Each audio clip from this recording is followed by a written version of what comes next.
Ibinunyag ni House Deputy Speaker Janet Garin ang umano'y kontra-senyas o mga questionabling code sa mga panukalang pondo ng gobyerno. At bago pa makarating sa Kongreso, aprobado na raw ng Budget Department ang mga ito. The President said, do not mangle my budget. We respect that. At tama din siya eh. Kaya lang, sorry, Pigya, parang napaka-imposible na hindi mo makita yung unusual coded numbers.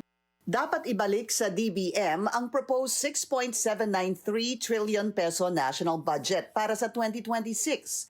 Yan ang panawagan ni House Deputy Speaker Janet Garin kasunod ng anyay kontrasenyas sa panukalang pondo. Pag meron kang proposed project, the amount would be, let's say, 20 million or 50 million or 100 million or 150 million. Ganun ang denominations. Kasi ibibid naman yan magiging savings ng departamento. But what we saw in 2026 and we are reviewing in 2025, 2024 paatras, merong mga, kunyari, 47,500,000. Merong mga, marami yan, pero iba-ibang lugar. Meron namang iba, mga tag 48 million. Parang may message doon sa number because you don't see that one time.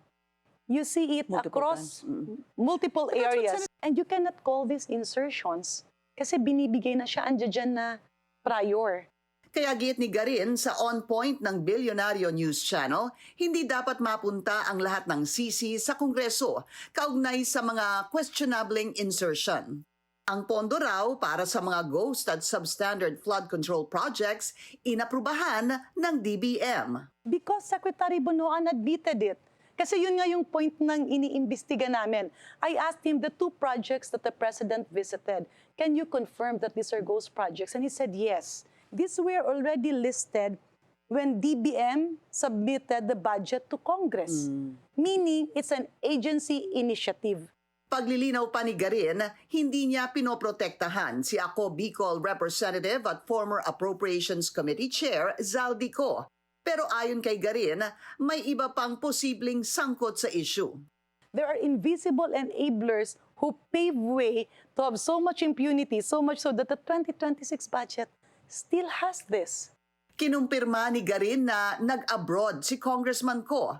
Pabor din daw siyang imbitahan si Ko sa pagdinig ng House Infrastructure Committee. Sinusubukan po namin kunin ang pahayag ng DBM pero wala pa itong tugon sa ngayon.